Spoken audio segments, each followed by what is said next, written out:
What's up, everybody? What's up? Welcome to Otis Seawood Presents Live right here on Facebook Live and YouTube. Listen, tonight we're gonna jump in it. Tonight we have something called Mental Matters in our community, in our society as leaders. This is a topic that has been a hot button topic.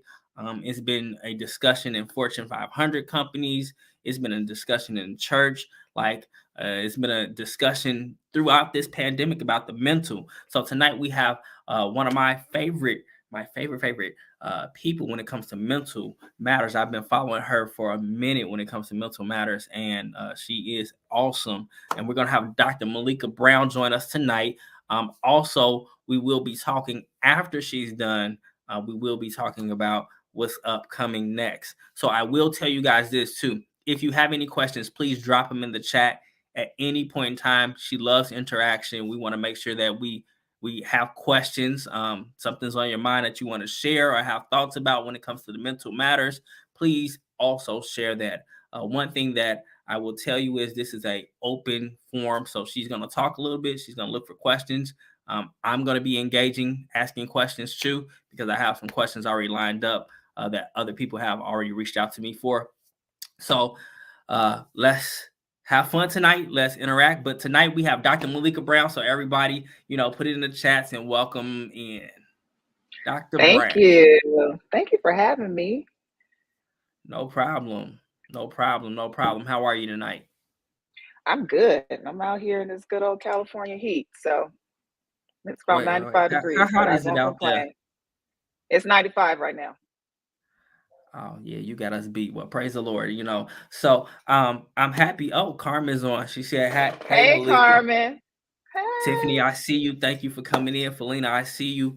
Thank you for coming in. Tonight, like I said, it's going to be very interactive. We want to ask questions. We want to talk a lot. But at this time, I'm going to let Dr. Malika Brown take the floor and tell you a little bit about who she is and what she does. So I'll start with me being a pastor's kid. I'm a PK. My father, the late great Bishop Michael J. Garrett, was my pastor from a very early age, and now my mother, Bishop Elder Margie Garrett, is my pastor, and so that is part of my upbringing. It's my foundation. So I always start with that. Professionally, I am a clinical psychologist as well as a professor of psychology. I'm actually sitting in my classroom. I just got through teaching a summer school class. And so that is my passion, is making sure that people connect with information in regards to their mental health and making sure that they're informed and not going by a lot of the things that we hear online and in the media that's not accurate. It is my passion. And so my specialization is trauma as well as minority mental health and issues. Obviously, being a Black woman and seeing just the plight of African Americans in this country, especially with what's going on um, in recent times, we know that it's important to make sure that we're minding our mental health. And then I'm also a proud member of Sigma Gamma Rho Sorority Incorporated. And so celebrating our centennial year this year. So that is another part of who I am. I am a preacher, a Sunday school teacher, all those different things are part of who I am. But at my core, helping us be our best selves and being healthy is what's important to me.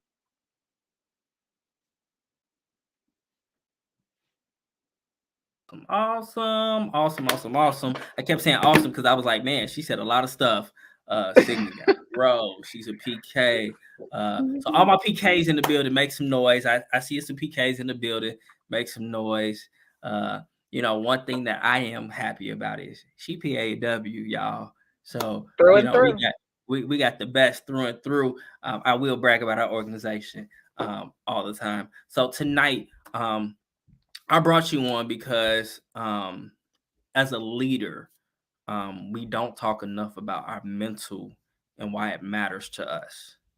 Mhm. So, as a clinical psychologist, explain to me why we don't talk enough about the mental stability of a leader. This is a loaded question because there's different ways we can approach it. If we want to look at it from the church realm, I think our biggest issue is that we feel like being saved encompasses all parts of us when salvation is our spiritual man, right? Spiritual man is Right. regenerated, and we don't realize that there's other parts of us that are important. When we were created, we have this physical body that we have to take care of, right? We Right. also have our psyche, our mental, that needs to be taken care of. And so the biggest challenge in the church, especially with leadership, is we feel like it's a reflection on our salvation if we're going to get assistance from a mental health clinician, which is not. Leaders are just really bad in general with self-care. And that's Gotcha. really all this boils out to, is self-care. Proper self-care leads to making sure that you're getting the help you need in crisis before it becomes a long-standing issue. And leaders are usually, good leaders are about serving the people that they lead and being there for the people that they lead at the detriment of themselves. And so that's usually why you see the mental health issues with leadership, is because they give so much, but they pour from an empty pitcher and don't do what they need to do to refill their pitcher. So, what are some ways? Because cause see, I know in our churches we always talk about, we plead the blood and prayer changes things, and I absolutely agree with all of that. Mhm, But mhm, however, I mhm, believe God put some people on this earth to really help us navigate through those thoughts, those feelings, and those disappointments and those achievements. mhm. So, um, since we're gonna go to the level of leadership, then we're gonna hit to the church. As a Okay. leader, how do you balance that mental stability? You have to understand that you're not a superhero, right? You don't have these special powers that are never ending to where you can go and go and go and nothing detrimental happen to you as you continue in whatever it is you're called to do. So you have to take time, because the body has to replenish, the mind has to replenish. We will sacrifice sleep. We will sacrifice eating properly. We will sacrifice physically taking care of our bodies in the proper way. And all of these things are tied together to our mental health. When your body is breaking down, it will impact your mental health. And so we will often go, and I speak as a reformed person that had this issue. Like, I had to learn the word no is probably the greatest word in the English language. Being able to say no and being okay with that boundary and knowing when it's too much for you is important for a leader. They have to be able to say that. You don't have a battery in you that goes without having to be recharged. And part of the self care is allowing your battery to recharge so that you can help people. You're no good to anyone if you're not getting the proper assistance that it is that you need, or replenishing yourself properly, because then you will not be effective to be able to help and serve in the areas that you lead. Yeah, that's good. So you said reform. You were reformed. Can you go a little bit deeper Hmm. on, how that came about? Because when you So, think about it, it's like you're in that yeah. arena. Hmm. PKs have this problem. So I'm pretty sure the Okay. PKs can testify to this. You're used to having to do multiple things, right? You're used to the demand being on you. So there's not always a lot of people to go to, especially in the beginning of ministries. That is something that you're conditioned into. So what ends up happening is that you're always saying yes, and you're always in multiple places doing things, and not learning how to be able to say, I don't have the capacity to do that. When the person is your parent, it's really hard telling your parent, no, I'm not going to be able to do that, right? I had to get to the place where, and this is where my husband had to help me. He was like, he was like, look, I love your dad. That's my pops, but you're doing too much. Like, I see the effects of it when you come home. He said, you're going to have to start telling him no. And I know that's probably the hardest thing you're going to do in your life. And it was a challenge. But as I did it more, and I tried to be reasonable with my schedule and the demands of my life, with what I could do and what I couldn't do. And people will respect that. When you have boundaries and when you're willing to hold those boundaries, and people understand why you're doing what you're doing, because you're trying to protect yourself to be able to be a resource, to be there for people, I believe that they will respect that. And so being able to say no is probably the greatest gift that you can give to yourself. Got you. Getting, yeah. Because so I'm a leader um in church, but also in the corporate world. Right. And I have I have a lot of people who depend on me. Mm-hmm. And recent recently I got to the point where I'm like, dude, I am burned out. Like, Yeah. um, and especially when you went through a pandemic too. Yes. And you haven't had that moments of break. And it's like you get tugging from there, then you get tugging from church, then you get tugging from home. And it's like, okay, I got all these hats on. Mm-hmm. I know personally I'm not at my best mentally to Right. really do this. But I'm doing it because A, it has to be done, but B, I don't know how to say no. You just say it. And see that, yeah. And I think that's the part that I see people struggle with is just saying no. So let me give you this scenario. If you were to drop dead tomorrow, they're going to find someone to fill Absolutely. they're going to find someone to fill the role you fill. So the job will get done. They will find a way around it. So you saying no means that you just speed up the process of them figuring out how to find someone else to do that. Right. And it's not selfish for you to prioritize yourself first. You should. You can't lead if you're sick. You Right. can't lead if you have a breakdown. You can't lead if you're in a hospital bed. You have to prioritize yourself. And any person that does not want you to do that does not care about you. Because if they Correct. care about you, they will want you to be at your best self. Right. And so I say no. If they don't like it, they will get over it because they Right. will. Right. So one of the things that I have done, and it's so funny, when I have to take an analogy, and we were talking earlier before we got on about like flights.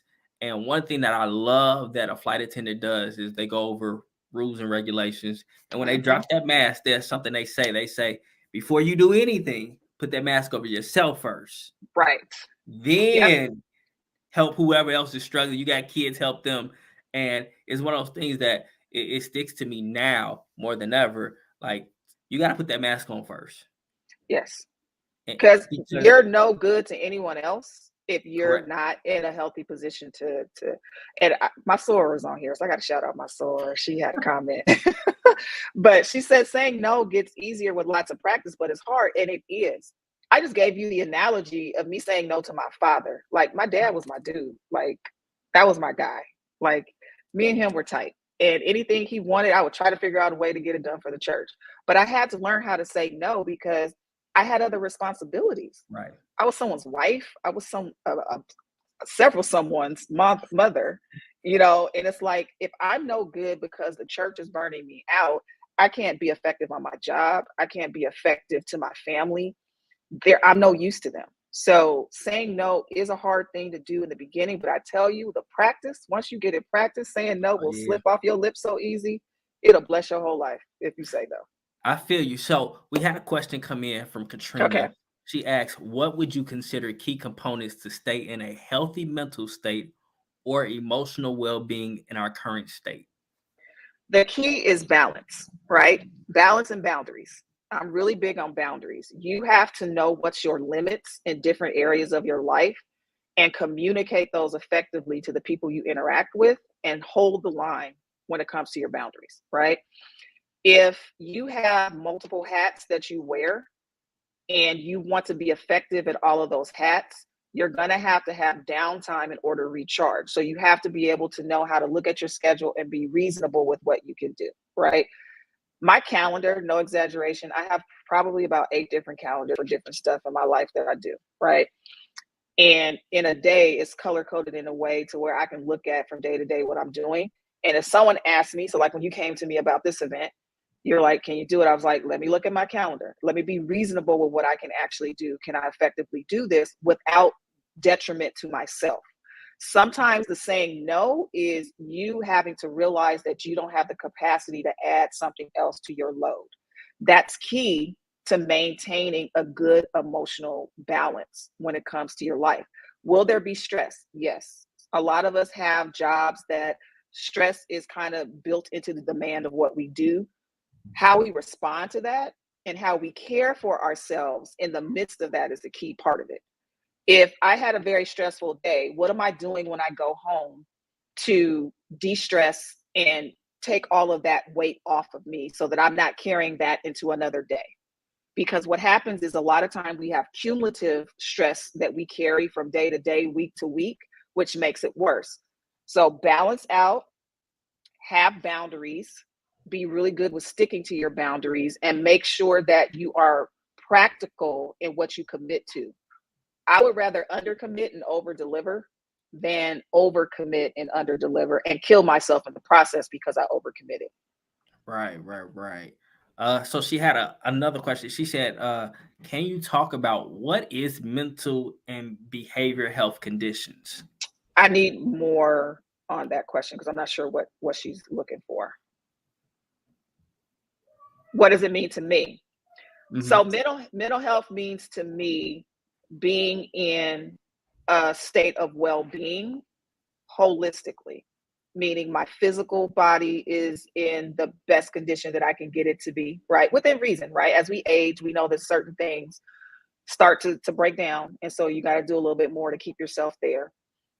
Making sure that my mental health is taken care of. What am I doing to make sure that I deal with stress properly, recharge and self care properly? But also, for a lot of us, our spiritual component is a part of our well being as well. Even if you're not a person that's in church the way we're in church or grew up in church the way we are, there are most people believe in something bigger than themselves, right? Those things working together are a part of mental health. And it doesn't mean bad stuff doesn't happen. It doesn't mean that you don't go through stressful situations. It's how you go through them that matters. And making sure that when you're in a situation that's overwhelming, you get the help you need in the moment. Don't wait till it's like at crisis, like DEFCON 5 level, to where you're like, oh, okay, I really need to go see someone. No. If your job is stressful consistently, and you're managing, but you wish it could be a little bit better, go see someone for that because they can give you the tools to help you better manage in the environment. It's not always a crisis when you go to get assistance. Sometimes it's just, I need resources to help me do better with what is on my plate. And so I think all of that is part of mental health. Doesn't mean you don't struggle with things or deal with adverse situations, but it's a balance between all those components of you. I'm glad you said that because I think sometimes in our communities we look at mental health as this it's like this forbidden thing to talk about or forbidden thing to get help from. I love my company because we actually have mental health Mhm, and you have free sessions. mhm. So it is encouraged heavy in our leadership role to make sure that managers all the way down, we seek mental health and set up appointments just to clear the mind.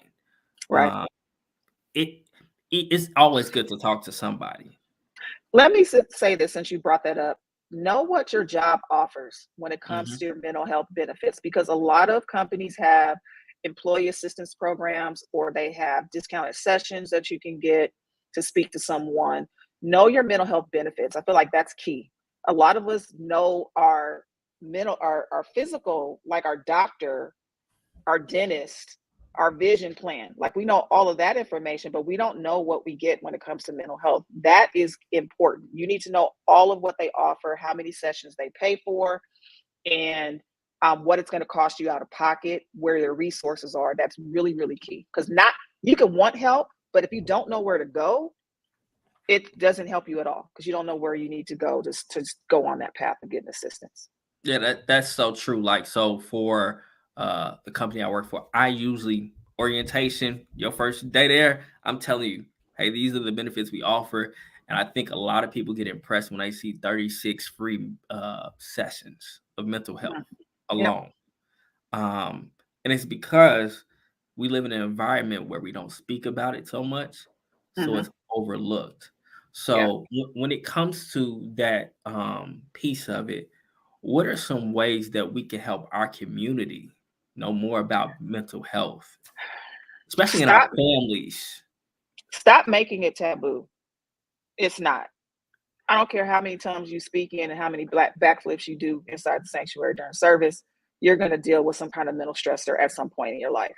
I gave the example about my father being deceased, right? It'll be It just was 5 years. No, it'll be 5 years. See, it's coming up on me and I didn't realize it. It'll be 5 years on the 30th of this month that my dad passed away. Grief will impact you. It impacts your mental health. And how that plays out will depend on how you manage and deal with what you're feeling. So I think that we need to stop making it taboo, like we don't deal with these issues in our community, whether it be the Black community or the church community. Both are really, really bad with addressing the fact that we have these challenges. And so acknowledging that it's real is the first part of it. Also acknowledging that it doesn't make you less than because you're dealing with these issues is important as well. Everybody deals with this stuff at some point in their life, and not making a person the label. So yes, you may have a diagnosis, but you're not depression. You have a diagnosis of depression. You're not bipolar. You have a diagnosis of bipolar. That's the one thing I love about as the DSM has evolved, the way they make us classify a person with a diagnosis has changed. It used to be, we used to say that person's bipolar. No, they're a person with a diagnosis of bipolar depression. You're not your diagnosis. You're you. It's just another component of who you are, and you just have to figure out the best ways to navigate your particular journey and story. Gotcha. So we got another question. What are the best ways we can support our loved ones that have dealt with a mental breakdown or a condition? I'm big on asking what the person needs. Don't assume what it is that they need from you. Sometimes we go into fix it mode and we want to give them what we think they need. I always like to ask, what is it that you need from me that I could do that supports you? So start there. And being open minded, being a listening ear, being available, obviously within the boundaries of your availability, right? Because we still have our own lives that we have to live. But being there for them, I think, does more than you will actually know. And again, not shaming them for what they dealt with, being compassionate, being empathetic and understanding, because you never know. On the flip side, it could possibly be you going through a similar situation, and then you better understand what that journey is like. I didn't understand losing a parent until I lost a parent, right? So, did I have compassion for people that had it? Yes, but I feel it differently when I'm in the seat and I've seen what that feels like from a personal perspective. You need to give the person what it is that they need. And Carmen put this comment, we do have a therapeutic approach called person-centered therapy. And that basically is the person is the center of the treatment plan and they guide where it goes. The therapist doesn't ask the questions. They let the client speak on what it is their journey is, and they just help them reflect back and forth in the session. So I think it's really key to know what it is they need from you and be that resource. Don't do more than what they ask. Give them what it is that they ask, because I think that sometimes doing too much can also add stress on top of what they're already dealing with. Yeah, I agree. Sometimes we can talk so much that we can just overload them to the point they're like, okay, now I even feel worse than what I felt Right. when I was just trying. Another question came up, and it was, what are the best ways we can? Okay, no. What when it comes to supporting our loved ones, how do you deal with how do you deal with people who've dealt with death and Mm. that piece of it? Because during the pandemic, a lot of people have lost loved ones, but how do you really support them through death? I kind of feel like it goes back to the answer about a person dealing with a mental challenge or if they've had a breakdown or issue is you need to know what it is that they need. I'll say from my perspective, my biggest pet peeve is people telling me that they're in a better place. I'm gonna just be Mm, real. This is Malika from Inglewood. This is not Dr. Malika. This is I don't want to hear that. Like my dad is dead. I don't want to hear you telling me he's in a better place, right? Do I understand that from a cognitive standpoint? Obviously I do, but from an emotional, from a heart place, that's my daddy. Like you telling me that does nothing for me. It actually makes it worse and it makes me a little bit upset. And so I don't want to go to that place. So I think that sometimes not saying anything or just saying my condolences, I'm praying for you, those are simple, easy. And it sometimes does more than you would realize. A person knowing that other people are praying for them, a lot of times is soothing emotionally. It helps them feel like they have support, even though the person is not physically there with them. But I am always about ask what the person needs. Don't assume. You work in corporate America, so you understand that effective businesses go to the demographic to seek what it is that they need, and they provide what it is that they need. We don't do that on an interpersonal level. We give people what we think they want, and then when they reject it, we get in our feelings. Right. So ask what it is that they need from you and be the resource that they ask of you, especially when they're grieving, because grief hits people in a lot of different ways. And we don't know how that's going to manifest out. So they may not be able to tell you immediately what it is they need. If they can't express that, do simple things. Just pray, condolences, check on them to say, hey, I'm just checking in to see how you're doing today. I just wanted to let you know that I love you. Like those things go a long way in being supportive of a person that's dealing with grief. Yeah, that's good because my pet peeve is when somebody say, "I know what you're going through." I just be You do? like, Lord, you know what I'm going through. Yeah, I've Right. been there before. And it's like, it's hitting a little bit different, and I can't Right. tell you if you've been there or not been there. Right. Just say I, I support you, I love you, and I something. tell them, I said, oh, Michael Garrett was your father too? I mean, because I think sometimes in the community we just don't know what support looks like. Right. We don't. We want to say something and we're like, oh, yeah, he's in a better place, and it's like, okay, I get that, Hmm. but emotionally I'm not attached to that moment. No, I'm not at over all. here trying to figure out how he leave, how they left, and I'm trying to process. What's my life going to be after this point? Right. Right. Because we'll never be the same person we were prior to the loss. So your life looks completely different. And when this person was a pivotal part of your life, how do I go on with them no longer being here? And that is really key. I think part of what our challenge is, and I say this for Americans, especially Black Americans, is that our disconnection from one another and the collectivist culture of being on the continent, the fact that we don't have that Right. is detrimental a lot of times, because collectivist cultures, your existence, your well-being is tied to everyone else in your Mm, society. So you're willing to work collectively for the whole to make sure the whole is good. We live in a country that's very individualistic. So it's about you being okay and you being okay and you being okay, which is not necessarily directly tied to another person. So it's hard to really connect sometimes to their well-being because we're not conditioned to be tied to the well-beings of those around us as a society. We do it with families sometimes, but these cultures are tied as a society. If you live in this country, my well-being is tied to every citizen of this country. And I feel like it gives us a different type of compassion and camaraderie to work together than you see in individualistic countries like ours. and you know what, wow, yeah, you just said something real heavy, because even when you see other demographics come over to our country, Hmm. they succeed far better than Hmm. what we succeed. Because the whole is what's important. And here's the crazy part. They'll come here, they'll establish themselves, they will grow businesses here, and then take all of that financial support and send it back over to the next. But it's Yes. amazing to me how they do that. And then we always speak about unity, unity, unity, and we can't even collaborate on an event. Right. Because We everyone has a ministry, everyone has a church, everyone has a conference, and we're not used to collaboration. And I feel like collaboration will lift a lot of this emotional and psychological stress that we carry.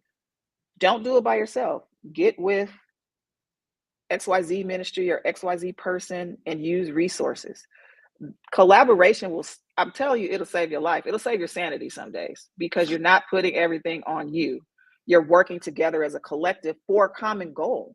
right. My church doesn't have to have a food ministry if the church down the street has one. Why can't we work together and we send workers over to their church to assist with their program and we direct the people that we are connected to in our community to go to their food program. It's all about the goal, or is it about ourselves? Wow, wow, wow, wow. Yeah, you did. I hope somebody was listening because that was just some deliverance. Y'all make sure y'all share this. Make sure y'all get this out because that actually not only that could have delivered your church, that could deliver your family. That right there could deliver some things. So sometimes we're struggling because we don't have a support system. Hmm. We don't. Katrina said, some people who suffer from mental illness often suffer in silence. Many don't even realize that that is a mental issue. What advice can you give a person that is suffering in silence? I think probably the biggest reason why they suffer in silence is because they don't know how people are going to react to that information. And that's usually why they keep it to themselves. It's kind of like the grieving situation where you let someone know you lost someone and they tell you, oh, they're in a better place, and how that's going to impact you, that response. Mm. They don't know how a person will actually respond to them saying that they have this diagnosis or they're dealing with this issue. And so my advice is, so this is kind of, I'm a caveat this for the church. My advice is don't go to people in the church, go to a professional, because a professional is trained and geared to help you navigate that space that you're in without judgment. That's not what they do. We look at you from a place of no connection, which is why we don't have dual relationships, meaning, Otis, you can never be my client, right? Because I know you from a personal standpoint. The Right. reason why we do that is because it gives a little bit of a distance to let you feel like this person's not judging you. They're here to be a resource and a tool to help you on the journey, right? And so the church can be very judgmental, and they a lot of times are misinformed. So they don't understand that prayer is a resource, just like therapy is a resource. Mm. They're not mutually exclusive. You can do both. You can pray and go to see a therapist. You can be a preacher and have a therapist that you see regularly. You can be a pastor and you can have your therapist that you call to make sure that you're managing the load of responsibility that you have in your life. Neither one is a reflection on the other. Seeing a therapist doesn't mean you're not saved, and being saved doesn't mean you don't deal with mental health issues, because you can do both. So I am always a proponent for having what I call your team of people that are your support team when it comes to you maintaining yourself, right? So for me, I have a trainer. I have a trainer that I see physically once a week, and I'm always in contact because I'm 48. So I'm at a stage where I got to be very deliberate about what I do with my body. That's part of my team. I also have a person that I talk to, from a therapist that I talk to when necessary for mental health issues, part of my team. I also have people that are like my people that I can just go to personally and talk to and download stuff that I know they won't judge. They'll give me sound advice. They know when to say something and when not to. They know when to say, I'm praying for you. They know when to check on me, right? These are part of my team. We'll say Team Malika, right? Whatever your team is, put it together and use those resources as necessary to make sure that you are not stuck in a place silently suffering when there's all these resources that are available to help you. That's good. Even a psychologist got a therapist. Yeah, we couldn't get out of school without having to go to therapy sessions. So yes, we do have to have a therapist as well. So, what's the difference in pastoral counseling versus mental health professionals? A pastor is a Besides the pastor, degree, right? yeah, A pastor is a let's pastor. right. They're spiritual. They're a spiritual leader. So they are a master or an authority in spiritual things. A mental health clinician is a authority in mental health issues. It's malpractice for a pastor to dibble and dabble in mental health issues when that's not what they're trained in. There are pastors that actually have degrees in that. But if that's not what your degree is in, then it's okay to refer out. We refer out for all kinds of stuff, but for whatever reason, we feel like we can't refer out when it comes to mental health issues if we're a spiritual leader. That's malpractice on your part. You're not managing your people properly. I have several pastors here in Southern California that will refer their members to me for therapy when they've worked with them at the altar or they've had meetings with them and they realize their issues are beyond a spiritual realm, like it's outside of that. And they'll say, "Hey, I'll pay for you to go have sessions with a psychologist that I trust, that's also a minister, that's in church, that I know will give you sound advice, because this is beyond a spiritual thing," right? If you have someone come and tell you at the altar that they've been raped and they've been dealing with that for years, they need to go see someone besides just talking to the pastor, right? There's trauma there. There's a lot of layers to that. And so I think that it's really important that pastors know their lane, know what you are tasked and degreed to do, and know what you're not, and have a reference. I always say have a mental health plan for your church, like a triage plan of the resources of where you refer people out depending on what it is that they have a challenge with. Every church should have that. Mm. So in that triage plan, Mhm. what would you, let's say it's a leader on here who don't, what would you put in that triage plan? You would need social workers. Okay, Mm. so these are often necessary. You Hold, need hold on. For y'all leaders on here, take notes. Take notes, because once it's done, y'all gonna watch the replay. Y'all might want to get it live. Take notes on what she's saying, because this is very important. So go ahead, social. social workers. You need to have psychologists, psychiatrists, because they're different. So psychologists, which is what I am, we do talk therapy and other forms of therapy like that, but we don't prescribe medications. Psychiatrists can prescribe medicine, because there will be times where a person needs a script. They do. And it's no shame in that, right? You may need it in order for you to be able to manage, depending on what it is you're dealing with as far as a diagnosis. So that's okay. I would often also look at resources in the community that provide, like, everyday practical things that we need, because sometimes the stressors of daily life is causing a mental anguish. So for example, if they're dealing with housing insecurity, if they're dealing with food insecurity, like, all of this should be part of the plan, because sometimes alleviating those things will also assist with alleviating the mental health stressors. I've had clients that were living in their car or didn't have consistent housing, and then trying to come to therapy sessions to deal with the emotional challenge of that. It's hard if you can't deal with the fact that they don't have a place to stay permanently, securely. So sometimes you need to also be able to refer them to those resources, because it can also have a positive impact by resolving that issue on their overall mental health and well-being as well. She's blessing y'all. She blessing y'all. She blessing me too, because I think that is most important. You go into ministries where the triage is prayer. That's it. That's it. The triage is prayer. It's not, anything else. It's all, we're gonna pray for you. Uh, so I had another question that came up. It says, how do you encourage a loved one to seek therapy if you feel they need it? The problem is you feel they need it. They need to feel that they need it. You can't force a person to get help that doesn't realize that they need it. It's not on you. So my thing is, you could actually be counterproductive if they don't recognize that they need assistance by trying to force them to go get help. When they get to a place where there's nowhere else to go and there's nowhere else to turn, I guarantee you they will start to seek out the help that they need. But it can't be on you to push them to do that. They have to recognize it themselves.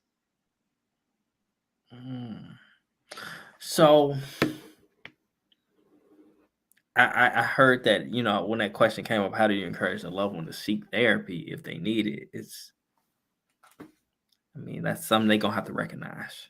Right. Uh, It's the key was in the sentence, if you feel they need it, right? They have to feel that they need it. Because we can say that we think they need to see someone. They may not feel that way. so I got a question for you. Because somebody just sent me a text, and it's a good question.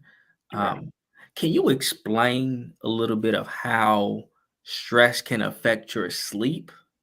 Oh yeah, stress is a booger. When I tell you stress can break you down in so many different ways, stress will impact it can impact your blood pressure. It can impact just the bodily internal bodily functions that are happening in a negative way, your internal organs. It can stop you from getting effective restful sleep. So if you're stressing and constantly mentally going over things that you are responsible for or that are a worry on your plate, it can disrupt your sleep to the point where you're going to sleep but can't stay to sleep, or you can't fall asleep, so you're dealing with insomnia. I dealt with that several times in my life. When I was working on my dissertation, sleeping was probably my biggest issue because I was working, I was still a wife, I was still a mom, I still had church responsibilities, and I was doing internship hours and working on a dissertation. So I was not getting quality sleep because just the stress of all the stuff that I was managing was a lot. And so I had to start cutting some places. So unfortunately, going to my family's big. So it's seven of us and it's we always do stuff. It doesn't matter if it's a holiday. We're always getting together to do stuff. I would have to pull out of family functions just because I needed to be able to balance my time a little bit better to try to lessen the load of the stress. But yeah, it can be really, really bad when it comes to your sleep because it's disrupting how your body functions properly, which will eventually roll over into how you're sleeping as well. Gotcha, gotcha. So, uh, the reason why I bring that up is because sometimes I hear people say, "I'm tired," But you can't go to sleep. but you can't go to sleep. Hmm. So, in that retrospect, what are some ways before you go to bed Mm, that you can prepare yourself to it's a good try to question. get some sleep? It's a great question. So make your bedroom conducive for the purpose that it's there for. Its purpose is twofold. Okay. If you're married, your purpose is to get it on in that room, but it's also the purpose of going to sleep, right? So make sure that your room is set up to where going to sleep is something that's actually easy to do in that space. So I had to do some adjustments when I was having my insomnia issues. The first thing I did was I got blackout curtains so that I could make the room dark to trigger what my brain is supposed to do, which is produce melatonin, but it produces when it's dark, right?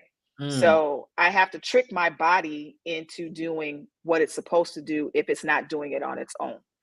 And the other thing, if you have cable boxes, clocks, satellite dish boxes that have blue lights or bright lights, got to get rid of those because light will stop the melatonin production, which will wake you up. So basically, it's from a biological standpoint, you need to try to get your body to do what it's supposed to do. And sometimes you have to trick it into doing that. The other thing is cell phones, face down. If you're going to have them, face down. So if the screen lights up, you can't see it. Don't have laptops next to the bed. Don't have iPads next to the bed, right? If you sleep with the TV on, put a timer on so that after 30 minutes, it goes off because you may fall asleep with the TV on. But as you cycle through the sleep cycle, at some point in time, you will start to be aware of the stimuli and it will wake you back up and then you got to go through that all over again. So I often need the white noise of the TV to go to sleep. Like too much silence doesn't work for my brain. Like I need to have some kind of background noise, but I always turn that timer on and I'll wake up in the morning and won't even remember when the TV went off because I'm going through my cycle, my sleep cycle naturally, and it allowed me to go ahead and go to sleep restfully. So those are the tips of what I used. And someone said that they have blackout curtains. They really do work. You don't know mm, if it's bright outside or if it's not because it's pitch black in the room, which really makes it very conducive for you to go to sleep. The other thing I did, which is a step above, everyone may not be in a position to do this, is get a good mattress. So I switched over to a memory foam bed, and when I tell you it changed my life, that plus those curtains that have you knocked out for a good little while. So those are just some tips of what you can do to make your bedroom conducive for you to be able to sleep. And then also the other part of it is doing something physically at the beginning of the day that allows your body to wind down naturally over the course of the day with your responsibilities so that you start to actually get tired and your body starts to wind down at the very end of the day as well. That's very helpful. Wait. So you said doing something What I say? physical in the morning. Something or throughout the day. We're not meant to be sedentary. Our Come bodies are on, meant to say it. move. So a body in motion stays in motion. You'll notice when you start sitting down, stuff starts not wanting to get up and go like you want it to. So you got to be physically active. Burning calories actually wears your body down and allows you to go to sleep. Everyone doesn't have to be like me. I go to gym in the morning 6 days out the week. That's not going to be everybody's plate, right? But you can get up and walk. You can walk on your breaks at work. You can do different things that are physically active that allows your body to burn calories and naturally want to go to sleep towards the end of the day. And then also, if you can, be consistent when you go to bed. I'm not that person. So, but this is what the experts say. If you go to bed consistently at the same time every night, your melatonin window of production is consistently at the same time of night. So it allows you, your body will automatically start producing at that time. So it allows you to also have your body do what it's supposed to do as well. Interesting. So what about decluttering your mind? Because I know sometimes we Ooh, stay on the phone all night and then we just yes. dreams start kicking in and you just like, what's going on? I'm a person that has very vivid dreams, but it's usually attached to something that I was either stressing about or processing or trying to work through before I went to sleep. So it'll be like weird stuff, right? And I think that you have to be able to decompress mentally in order to get your body to shut down the way it needs to, because your body can be physically tired, but your mind can still be going, which doesn't allow you to actually go to sleep. So I like meaningless stuff. So don't come asking me real tough questions, life answering questions at the end of the day, because I have all day that I have to do that. So for me, at the end of the day, I'm reading all y'all saints cover your ears. I'm reading a trashy fiction novel about nothing that has nothing to do with nothing, but it's entertaining, right? And or I'm watching mindless TV. Like lately, I turn on the cooking channel and just leave it on and watch it. And I don't know what it is about that channel that's so soothing for me. It's calm. You know what? I can go to sleep off of like the Food Network, which is crazy Hmm. to me. Like, Yes. I you put that on, I can go to a baking show that's from Britain, and I could just go to sleep. It's just Yep. something about. I don't even dream about food. I don't think when I had those dreams. Yeah, I No, just go to sleep. it's very restful. Like my latest obsession is a show called The Best Thing I Ever Ate. Hmm. And they just talk about, it's a bunch of random people talking about the best food they have in a city, and they'll take you to that restaurant and you'll get to see what it is that they like for whatever reason. And it's so peaceful to me for whatever reason. So find what works for you, detach from your day-to-day responsibilities, have me time. I'm really big on my clients starting their day with me time, which is dedicated to you. If you pray, meditate, whatever it is you do, start your day with that and end your day with that, to where it's time for you. If you like to take a relaxing bath or shower or whatever it is that you like to do to unwind, bookend your day with that, because prioritizing yourself becomes a routine and a pattern. And the more you do it, the more instinctive it becomes for you. But I think sometimes the middle of the day can be filled with so much stuff that you need to close out your day with just settling yourself back down and being able to relax into the evening so that you can go to sleep. Yeah, I think when I asked that question, it opened up a lot of illumination because I think Hmm. sometimes we don't think about the cognitive in sleep. Hmm. We don't understand that. But also what I think is funny, yeah, Tiff, that's a good show. That's a good show, hands down.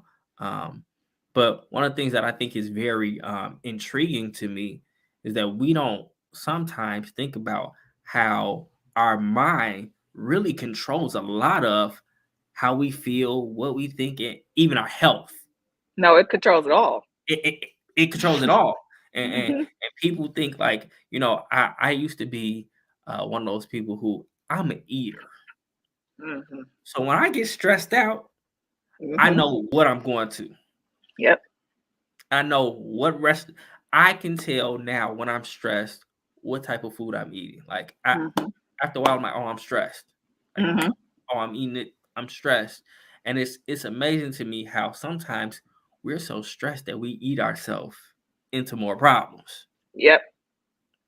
And you need to know what your triggers are Hmm. and what responses you have to the triggers. So the trigger may be this, but your response may be the eating, right? So Right. you need to know what's triggering me to behave in this way. And then I need to change my response to the trigger.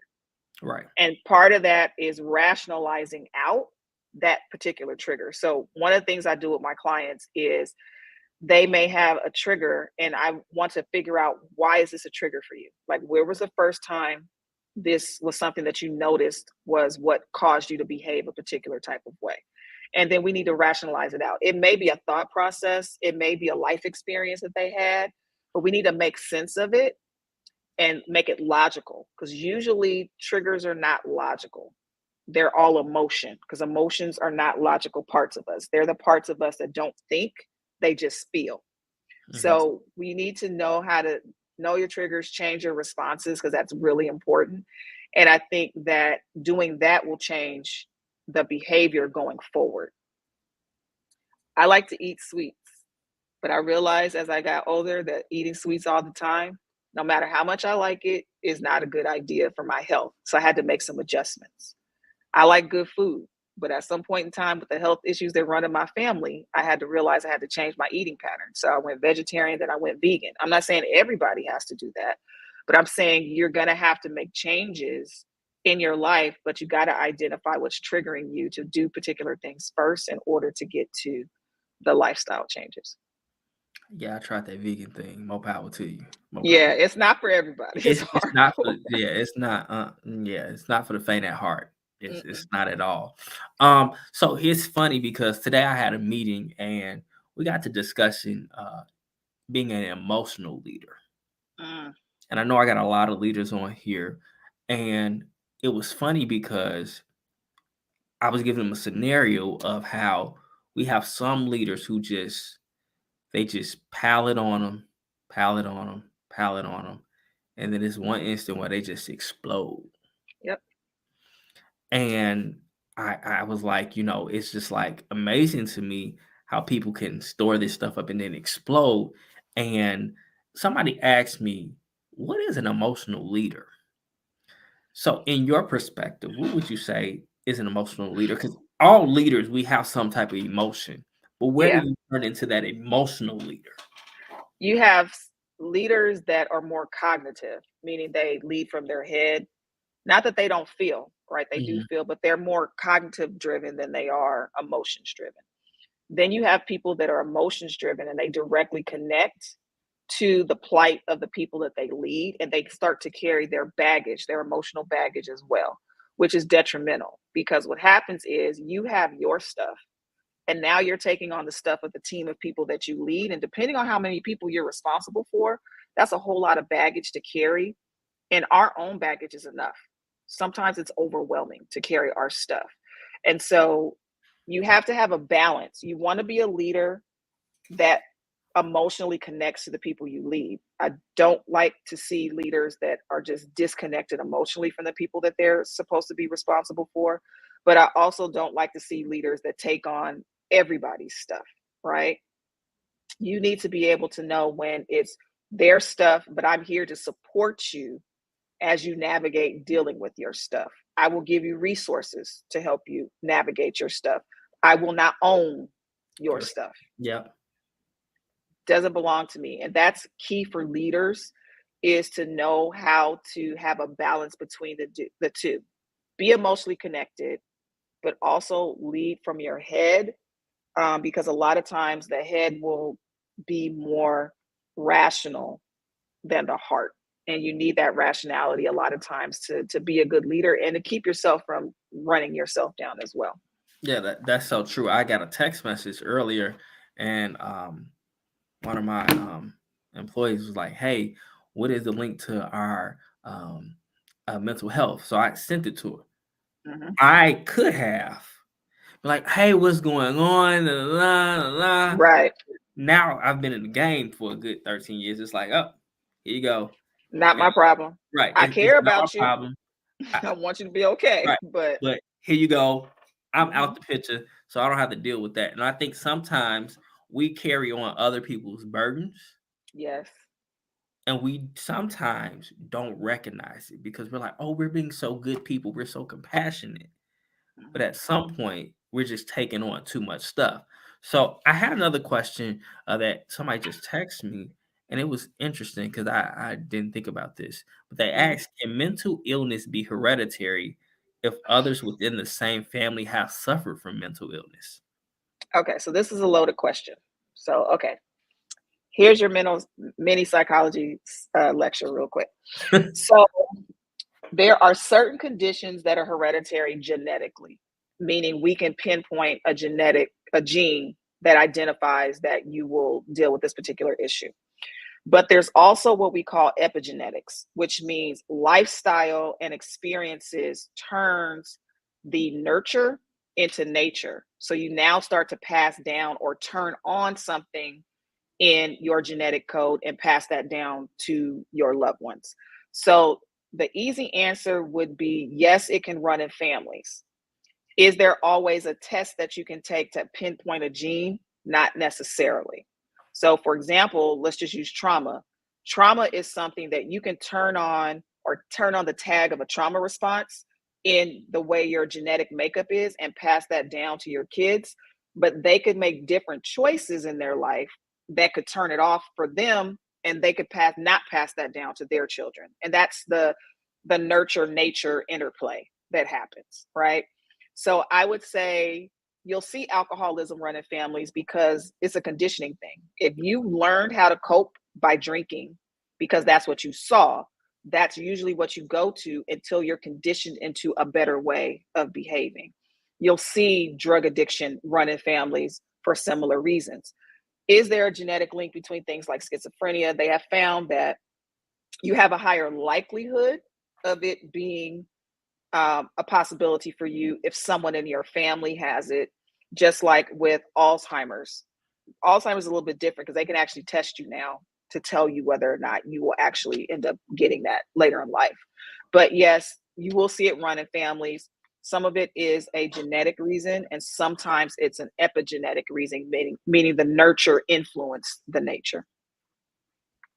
Gotcha, gotcha, gotcha.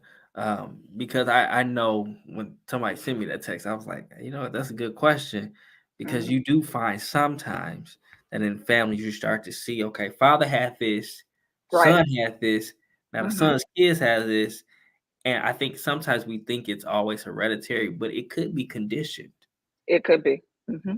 and Which passed. means which means you have a say so. Hmm. I can change it if I choose to do something different. Gotcha. So it's like breaking that habit of, Mhm. you know, how do I so let me ask you this now. How Okay. do you when you have those generational curses Mhm. mentally, um, how do you break out of that cycle? Especially and not from a praying standpoint, but from a mental standpoint. I think the biggest thing is to not take ownership of things that you don't want for your life. That's Just good. because a person in your or okay, I'll use this as an example. Um, I have a person close to me that in their family, drug addiction is pretty rampant throughout the family, but they've never had a drug problem because they chose something different for themselves. So you have to say, I'm not going to take that on. That's not going to be my thing. I reject that for my life. Just because it's happening in your family doesn't mean it has to be your story. And so we're not captive to the narrative for our families, our lineage, our generations. We're not captive to that. You can craft what your story is going to be. You just have to make choices that are different than the people before you, than that what they made. If you make different choices, you'll get different outcomes. But if you make the same choices, more than likely you'll probably get the same outcomes. Gotcha. Gotcha. Let me see what this says. Don't take ownership. Oh, absolutely. Um, but I think we do take ownership of things like that because I think we're conditioned to in our community. We feel like we don't have a say so. We exactly. And we do. It's your life. It's your journey, your story. What do you want it to say? Do you want someone else to write the story for you, or do you want to be the person that writes and lives this particular story? And I think that we feel like we're powerless when we're not. You Hmm. can make decisions that will impact and make change the course of your life. And you don't have to go into it saying, oh, my dad was an alcoholic, I'm going to be an alcoholic. No, you could choose to never pick up a bottle at all. That does not have to be your plight. Or you don't have to curse because your father cursed. Uh, this this is true. I mean, you don't have to eat a certain way because somebody else ate a certain way. I mean, it comes This down to a personal choice. Uh, it's personal choices. so Facebook family, do y'all have any more questions for Dr. Brown? Because I know she's been busy. She taught class. She had a lecture right before she jumped on here. She's I still in the did. classroom. I am. I want to get her home See so me in she. the class. I want to get her home so she can eat her vegetarian meal today. Okay. Yeah. Oh, wait, let me see. My son went through a traumatic experience when he was a child that I didn't know about. My son is adult now, but as a mother, how do you recognize the signs that they may be going through something mentally? This is a good question. So, younger children are not good with verbalizing when things are wrong, but their behavior tells the story. So, I often ask parents, have you noticed a change in your child's behavior? Are they doing things that are out of the norm for them? If you see that, that might be the way to know that there's something going on with them out of the ordinary. And then you need to ask questions in a way to get the information to figure out what you need to do. Have open communication with your kids, make it to where they can come to you with the silly things, the things that don't really matter, where they feel comfortable talking to you so that when serious things happen, that door is open for them to be able to express what's going on with them. The one thing I will say, even though your son is an adult, he's still going to need your support as his mother, and you're going to need to still be there for him to help him through the journey, because now he has to do the work to deal with the trauma of what he experienced as a child. I will say this to you as a mother, myself, don't blame yourself for not recognizing that something was happening, because that's usually the first place parents go to is guilt when they find out that something happened to their child and they weren't aware. You have to give yourself grace to understand that you're not all knowing. You're not going to be able to pick up on everything. But now that you have this information, be the best support that you can be to him on this part of the journey and help him navigate through dealing with that experience that he had. That was a loaded question. It was.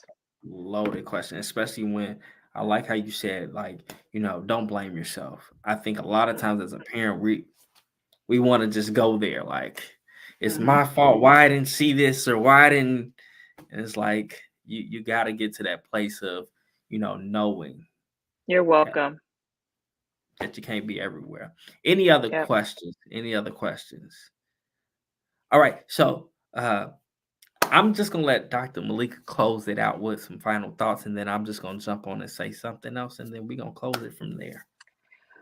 I will just say be good to yourself, which is really key. I think that we often have been conditioned to believe that taking care of ourselves is selfish, and it's not. We have to take care of ourselves because we live in this body.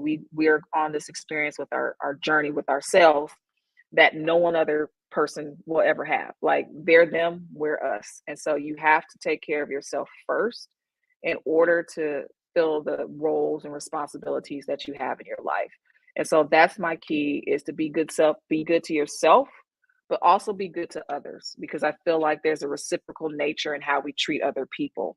When you're good to people, you receive that energy back. But I always feel like it starts with you.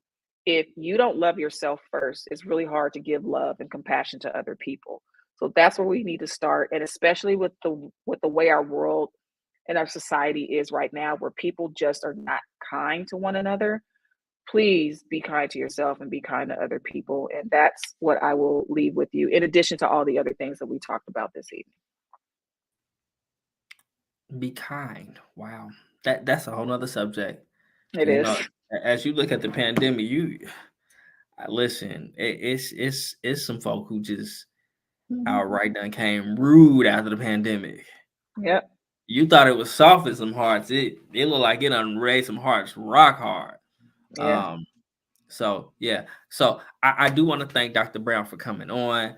Um, if y'all want her back, just let me know. Um, because Just let me know. I think this is something that needs to happen. I think we need to talk about it more. I think that um, in order to get deliverance, you must talk about You got to acknowledge the problem to fix it. it. Exactly.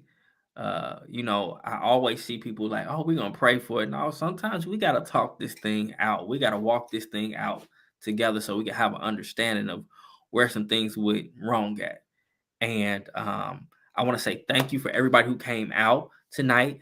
Um, I want to say a special thank you to Dr. Brown. Like, you were amazing. Thank you for Um, having me. I'm so excited because you present mental health in a way where it's not um, overbearing or it's not threatening. I think our community already has that up there. I love you, Leslie. uh, so I'm happy to have you. I am gonna invite you back. I'm telling you that now. Okay, Um, just let me know. We'll work it out with my yeah, schedule, right? we're gonna work it Boundaries. out on your schedule. We're gonna make sure the NBA Mhm. season is kind of on a detour too, Yeah, because because I gotta watch my Warriors every night. and I got to see my Lakers. Well, we praying for that mental stability. It's okay. So I'm awesome. Happy to have you. I love you. Thank you Love so you much too. for coming on. You've been a blessing to the people. Um, I've gotten text messages like, dude, she's a monster. She's a beast. I appreciate that. So tonight, can you guys just do me a favor? If you want to sow a seed, oh, Jessica, you're a Lakers fan too. Well, praise the Lord. It's okay. It's always in California. It's okay. You're just on the wrong side, but it's okay. Lean on the Lord's side. Go stay Warriors. But feel free tonight if you guys want to bless Dr. Malika. By all means, uh, we want to bless her financially. So if you guys want to also sow into this journey, please. The Cash App handle is on my screen. Uh, Listen, we have brought some amazing things. We brought leadership conference, which was 4 different panel discussions. We actually are bringing. We've had a prayer. Now we've had Dr. Brown on, and what I'm doing is I'm just a person who believes in empowering leadership and actually giving them the correct tools. So we have some things coming up. I'm gonna jump and tell you like it's a little tad bit. I have Eugene Portridge. He's gonna be coming on sometime in July. We're actually talking about that now, but he's gonna talk about finances because I believe as a leader, finances is it's a very important subject matter. And I think when we have our finances in a certain place, that's also where God allows us to be blessed even more. So he's going to be on. We're going to do some other things that are going to help us as leaders on this journey. So until then, my name is Otis Seawood Jr. I love you all. Be blessed. And please sow. If, the only way you get good things is when you sow. So sow into this good seed. And we're going to bless the woman of God tonight for all that she did. My Cash App handle's up there. And I love you all. You all have an amazing night, and I'll talk to you soon.